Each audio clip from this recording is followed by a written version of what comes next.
kita sama-sama datang ke dalam hadirat Tuhan. Kita puji dan sembah Dia.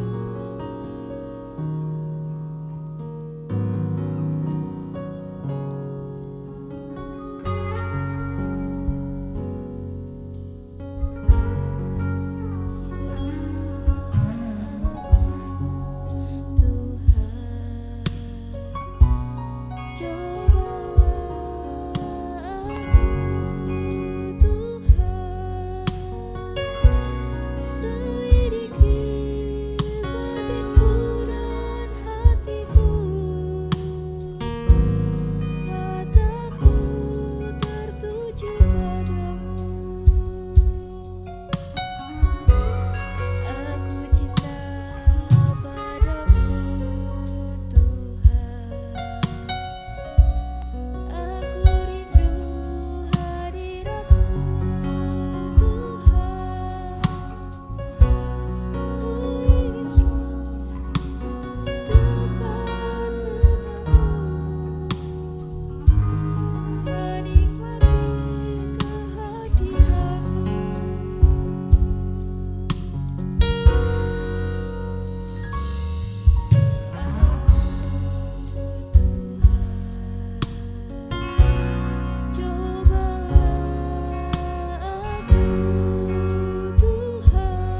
kasih Tuhan, terima kasih Yesus. Hanya Engkau yang layak kami sembah Tuhan. Pujian dan syukur kami ini kami tinggikan hanya bagi Engkau Tuhan. Terima kasih Tuhan, terima kasih Yesus.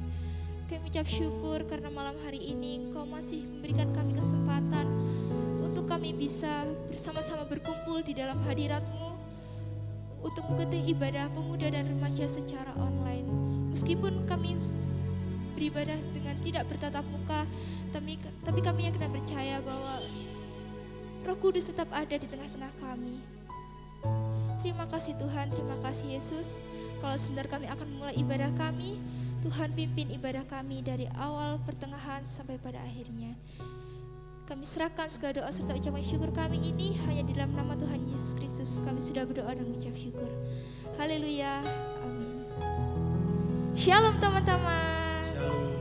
Gimana kabar kalian hari ini? Pastinya luar biasa ya di dalam Tuhan. Meskipun kita masih berada di masa-masa pandemi seperti ini, tapi kita harus tetap yakin dan percaya bahwa kita gak sendiri, kita mempunyai satu sobat yang setia. Siapa dia? Ya, dia adalah Tuhan Yesus. Tuhan Yesus selalu bersama dengan kita, dia tidak pernah meninggalkan kita. Mari kita sama-sama naikkan pujian ini.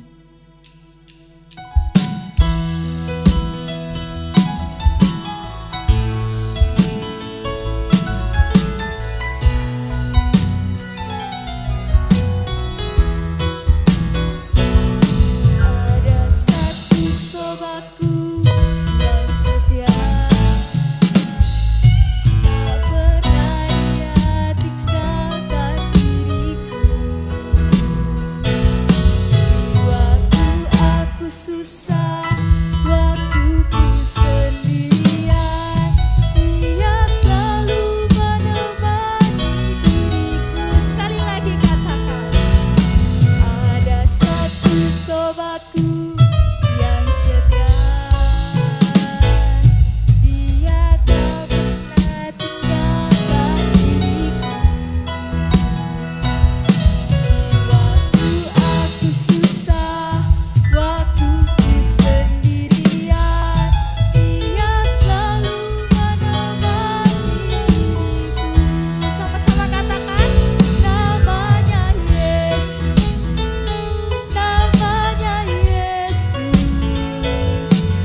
akan menerima berkat firman Tuhan, mari kita sama-sama siapkan hati kita, kita naikkan pujian.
Segala perkara pergumulan kami serahkan Tuhan ke dalam tangan-Mu.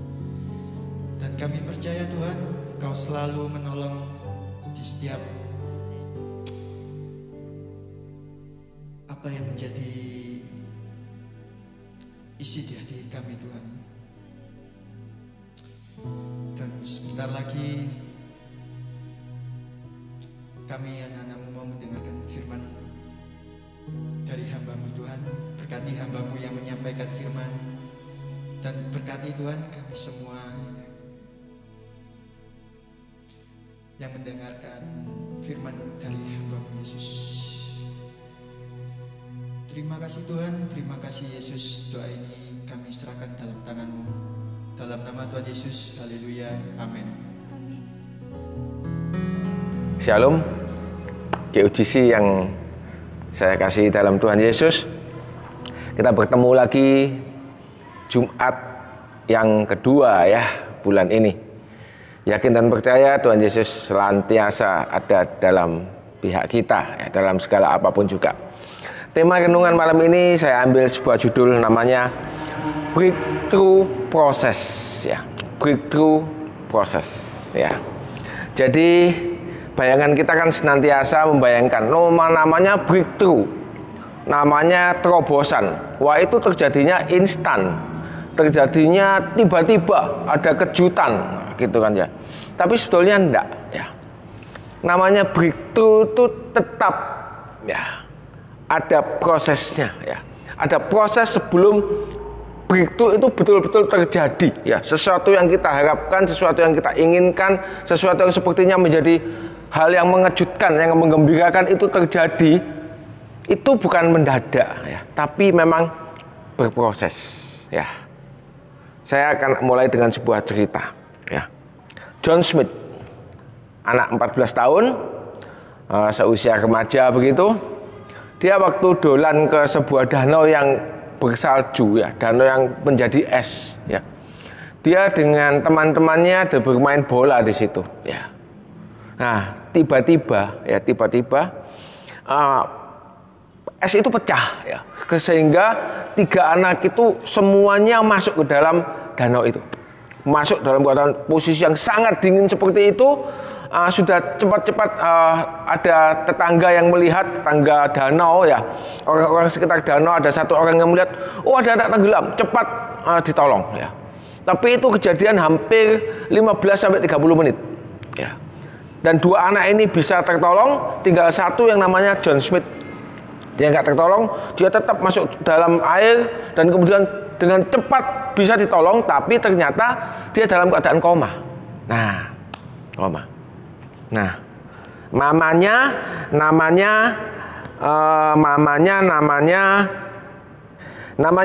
Joy Smith. Ya, papanya namanya Brian. Nah, papa mama ini sepakat dalam keadaan koma. Anak ini, kemudian mamanya ini sepakat dengan papanya, kita doa. Ya.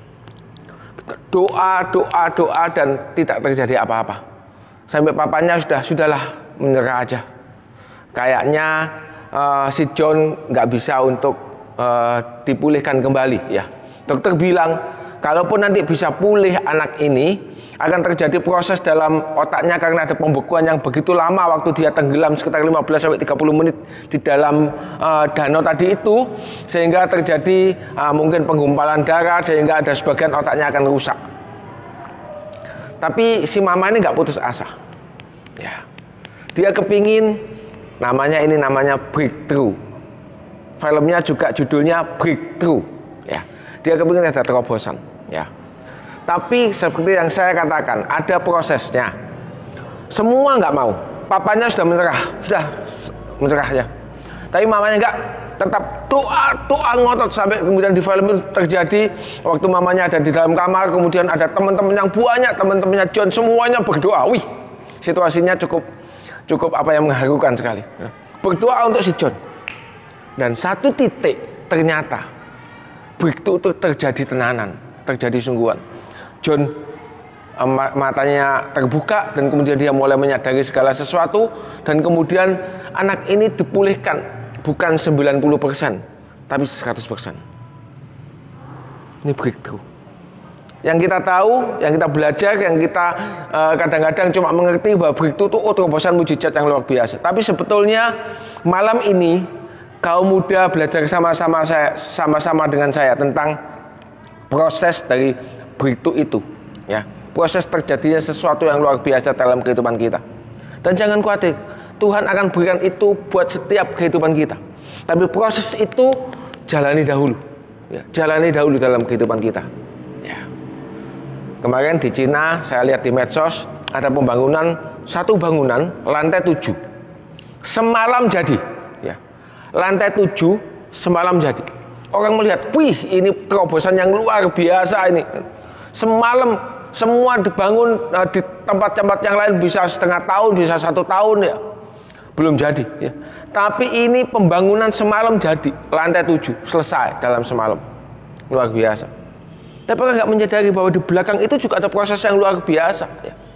Setiap kamar yang ada, yang sudah terbentuk itu dengan bagusnya, dengan rapinya, dengan furniture dan sebagainya, itu dibentuk dahulu di sebuah pabrikan yang besar dan kemudian dibuat dengan presisi yang pas ya. Dan semuanya disiapkan, beton-betonannya untuk penunjang kanan kiri di tengah, semuanya sudah disiapkan semuanya ya.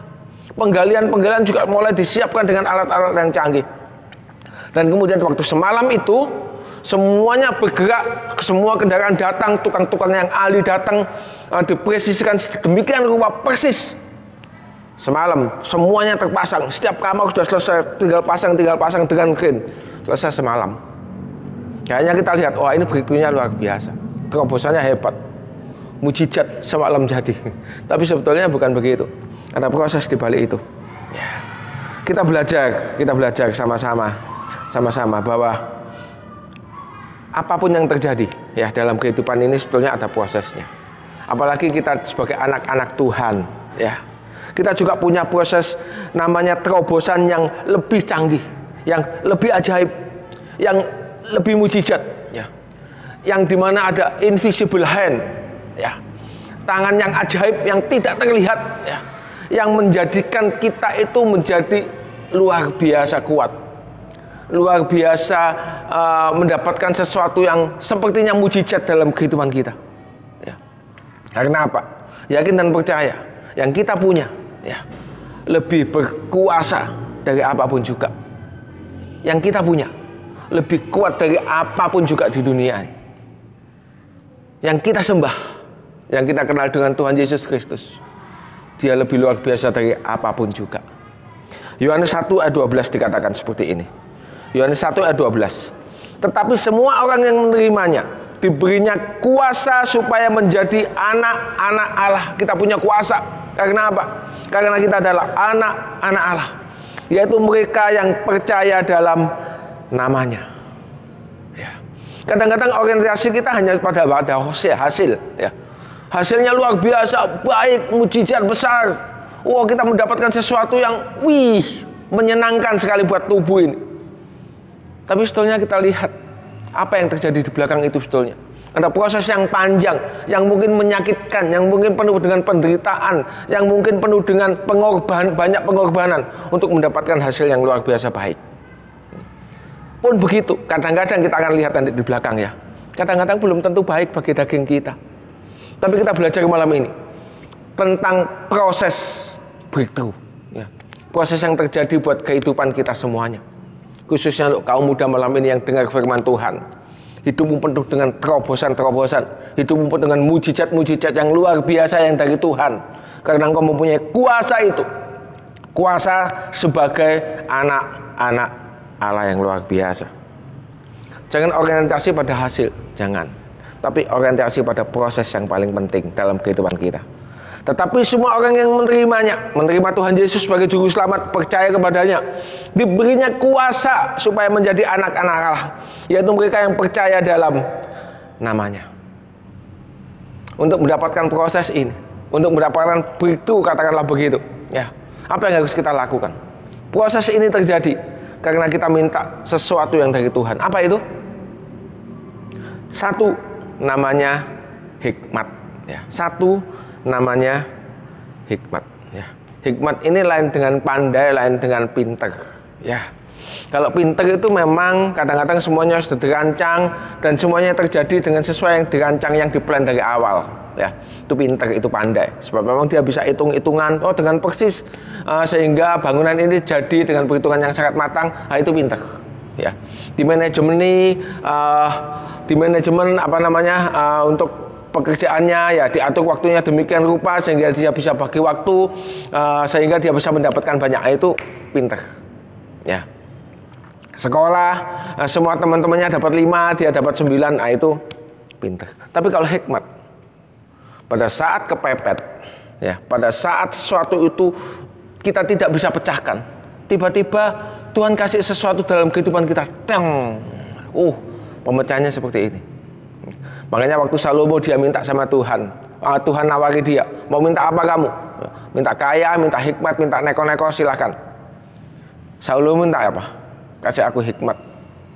Kemudian Tuhan kasih apa? Kekayaan ditambahkan sama dia.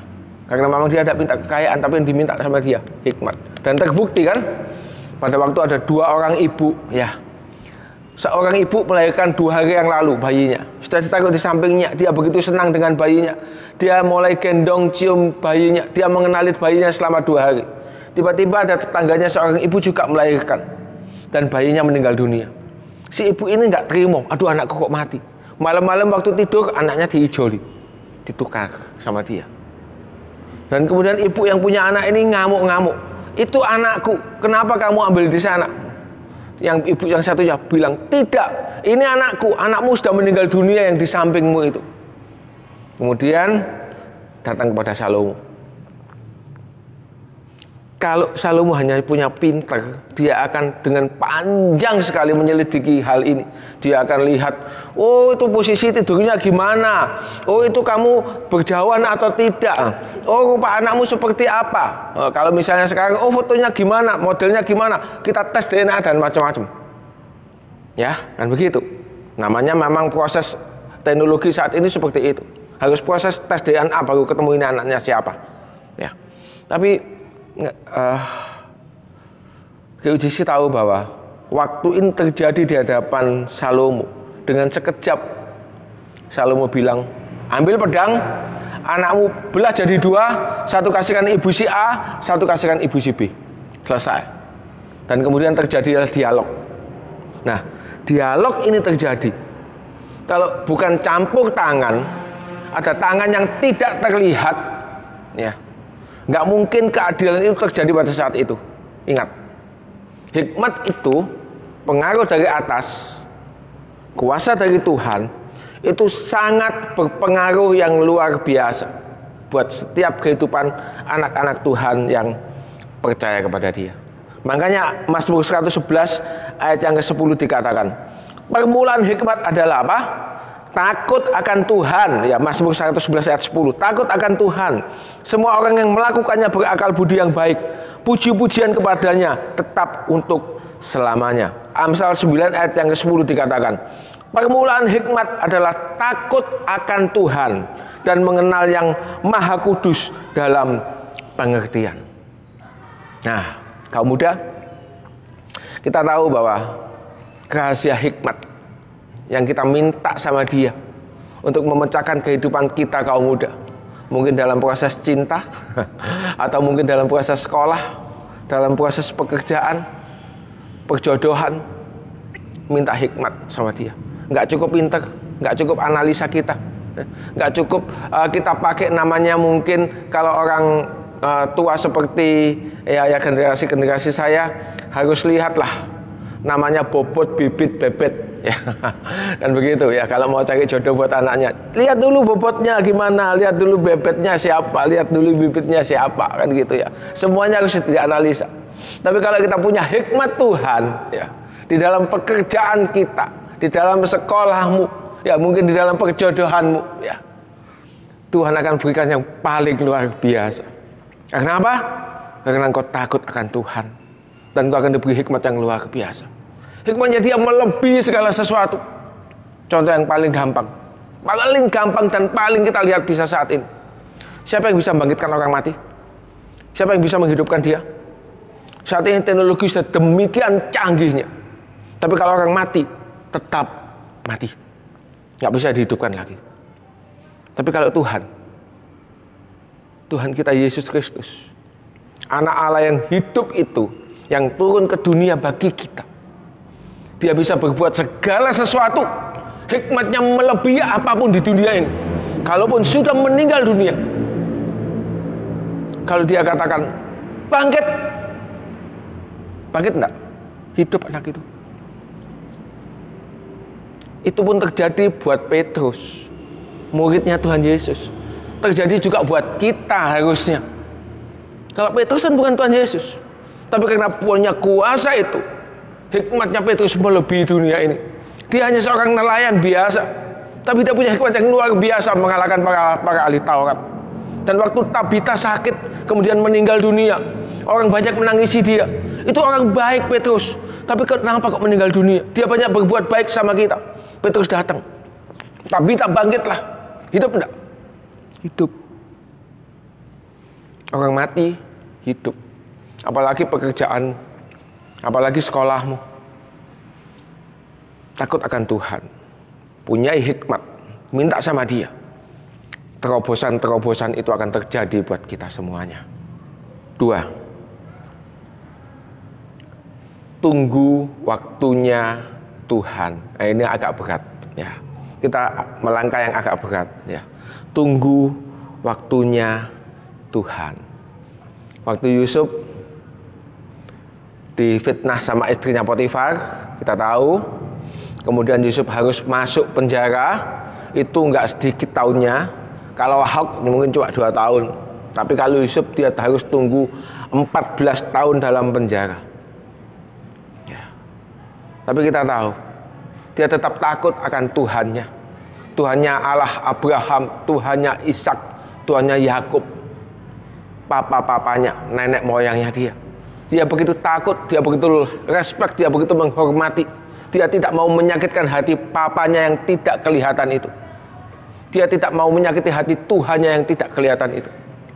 Waktu dia difitnah istrinya Potifar, karena dia memang berbuat kebenaran, gak mau tidur sama istrinya Potifar. Masukkan penjara. Tunggu berapa? 14 tahun. Tapi kalau pada saatnya yang indah itu harus terjadi, dia lakukan pekerjaan-pekerjaan yang tidak ada bayarannya ya. Yang tanpa bayaran. Dia buat admin sehingga dia disayangi oleh kepala penjara dan sebagainya ya. Dia juga diapusi sama juru minumannya raja ya. Katanya mau disampaikan ke raja segera waktu dia diloloskan karena ditelaah mimpinya sama Yusuf ya. Dan ternyata dia juga diapusi, nggak diomong-omongkan. Lama, baru 14 tahun juru minuman ini ingat akan Yusuf. Kenapa kok nggak setahun aja ya? Kenapa kok nggak 2 tahun saja ya? Kenapa kok nggak 5 tahun saja ya? Sudah lama loh itu 5 tahun. Harus tunggu 14 tahun, lama sekali ya. Tapi itu memang sekali lagi, waktunya Tuhan, bukan waktu kita. Pengkhotbah 3:11 dikatakan, Ia membuat segala sesuatu indah pada waktunya. Bahkan Ia memberikan kekekalan dalam hati mereka. Tetapi manusia tidak dapat menyelami pekerjaan yang dilakukan Allah dari awal sampai akhir. Pengkhotbah 3 ayat 1-4. Untuk segala sesuatu ada masanya. Untuk apapun di bawah langit ini ada waktunya ya. Ada waktu untuk lahir, ada waktu untuk meninggal, ada waktu untuk menanam, ada waktu untuk mencabut yang ditanam, ada waktu untuk membunuh, ada waktu untuk menyembuhkan, ada waktu untuk merombak, ada waktu untuk membangun. Yang dimaksud membunuh itu waktu perang gitu ya. Kadang-kadang kan zaman dulu ada perang, kok kita ada waktu membunuh, wah ini ada waktu untuk mateni wong, enggak begitu. Tapi ini ayat ini maksudnya adalah zaman dulu itu waktunya perang kan. Banyak sekali perang terjadi pada saat Raja Daud pemerintah dan sebagainya, raja-raja di zaman itu. Dan kalau terjadi memang pada saat itu kalau kita nggak bunuh sama musuh kita, nah kita akan dibunuh sehingga terjadi pembunuhan dalam peperangan. Ya, ada waktu untuk menyembuhkan, ada waktu untuk merombak, ada waktu untuk bangun, ada waktu untuk menangis, ada waktu untuk tertawa, ada waktu untuk meratap, ada waktu untuk menari. Ya, luar biasa. Ya. 2 hal ini menjadi bekal kita untuk menikmati yang namanya breakthrough dari Tuhan. Terobosan-terobosan kehidupan kita yang dari Tuhan. Ya. Ingat 2 hal ini. Ya. Minta hikmat sama Dia. Tunjukkan takut kita kepada Dia. Tunjukkan respect kita kepada Dia. Tunjukkan hal-hal yang menyenangkan hatinya Dia dalam kehidupan kita. Dia akan kasih hikmat sama kita. Hikmat yang kita punya melebihi apapun juga. Ya. Hikmatnya Salomo dikasih sama kita. Bahkan orang mati pun karena hikmat kita yang luar biasa akan dibangkitkan oleh tangan Tuhan yang luar biasa. Yang kedua, sabar.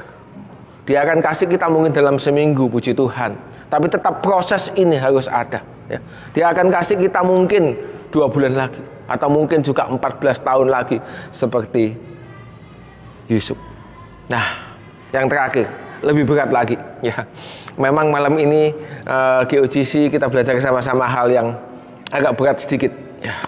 Tapi saya yakin dengan pertumbuhan iman kita melalui ibadah setiap Jumat online, ibadah kita selama ini yang ada di gereja kita, saya yakin dan percaya iman dari kaum muda GOGC Mojo Agung semakin hari akan semakin meningkat, ya, semakin kuat, semakin menapaki kehidupan ini semakin kuat dalam hal apapun juga.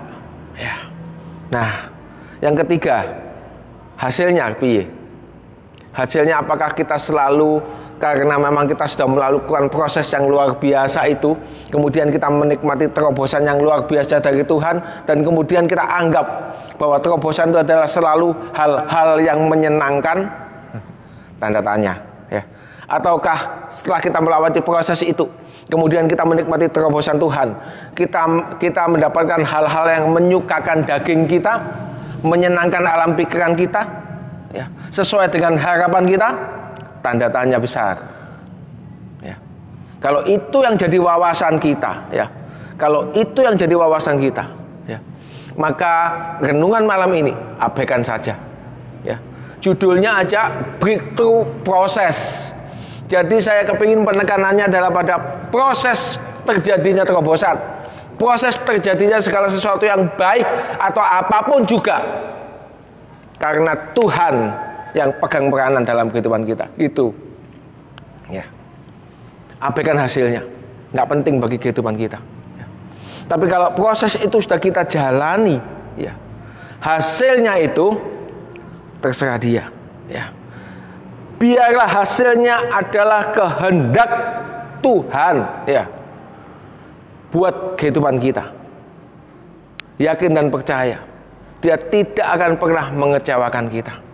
Yakin dan percaya, dia akan menjaga kita dari apapun juga.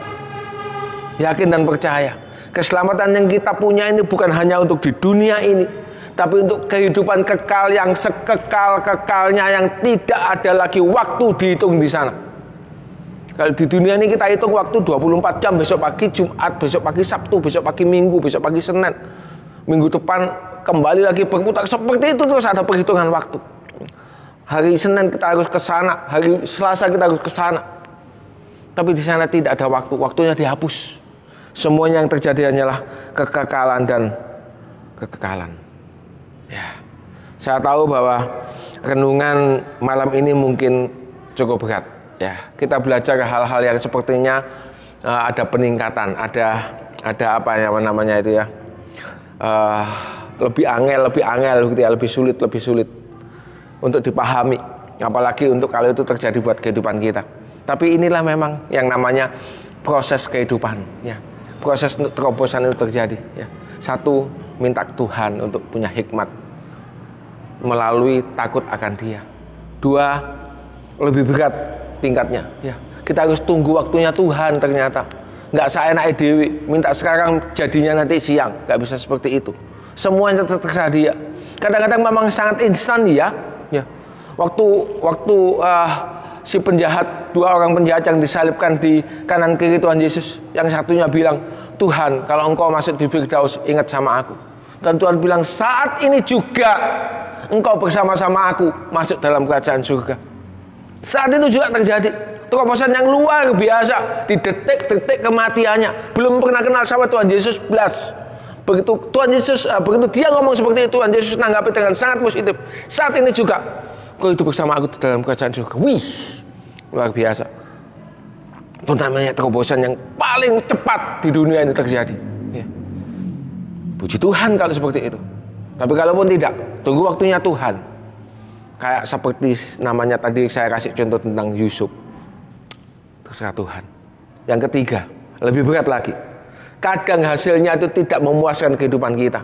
Kadang hasilnya itu malah menyakitkan kita, penderitaan kita terjadi, berkepanjangan, ya. Hal-hal yang sepertinya buat daging ini menyakitkan, tidak menyenangkan. Ya. Tapi titik itulah proses pembentukan rohani kita akan semakin kuat di mata Tuhan. Kita di mata Tuhan akan seperti emas di mata Dia. Kita akan menjadi perhatian utama dalam penduduk kerajaan surga. Puji nama Tuhan. Yakin dan percaya renungan malam ini bisa menjadi berkat, bisa menjadi kekuatan bagi kita semuanya, bagi GUGC. Dan coba ulang ya. Coba ulang kalau ada waktu, kalau GUGC punya waktu lodang, mungkin renungan malam ini agak berat, coba ulang sekali lagi kalau ada waktu ya. Kalau memang suka dengan renungan ini, coba ulang, akan mendapatkan sesuatu yang luar biasa manfaat untuk kehidupan kita semuanya. Puji Tuhan. Kita akan tutup dalam doa. Tuhan, kami mengucap syukur untuk segala sesuatu yang terjadi buat kehidupan kami. Kami tahu, kami yakin Tuhan, kehidupan kami penuh dengan terobosan-terobosan yang luar biasa, karena kami takut akan Tuhan, karena kami adalah hamba-hamba-Mu. Belas kasihan-Mu senantiasa ada di dalam kehidupan kami. Kami yakin dan percaya Engkau yang beri buat kehidupan kami adalah yang terbaik buat kehidupan kami. Biarlah proses dari kehidupan ini Tuhan, senantiasa kami hanya mengandalkan hikmat daripada-Mu, takut akan Engkau Tuhan, dan kami senantiasa boleh tunggu waktu-Mu Tuhan senantiasa. Terima kasih Bapa yang Maha Baik, terima kasih. Semua hasilnya, semua apapun yang kami kehendaki, biarlah itu sesuai dengan kehendak-Mu Tuhan Yesus. Terima kasih Bapa yang Maha Baik, terima kasih. Berkati kaum muda, berkati GUGC di tempat ini Tuhan, dengan segala berkat yang dari Tuhan Yesus saja. Wawasan mereka, cita-cita mereka, Tuhan, apapun yang ada di hadapan mereka Tuhan, masa depan mereka, Engkau yang pegang, Engkau yang kendalikan penuh, sehingga di dalam semuanya Tuhan Yesus, nama Tuhan Yesus yang dimuliakan, nama Tuhan Yesus yang disanjung tinggi. Terima kasih Tuhan Yesus yang Maha Baik, terima kasih. Haleluya. Amin.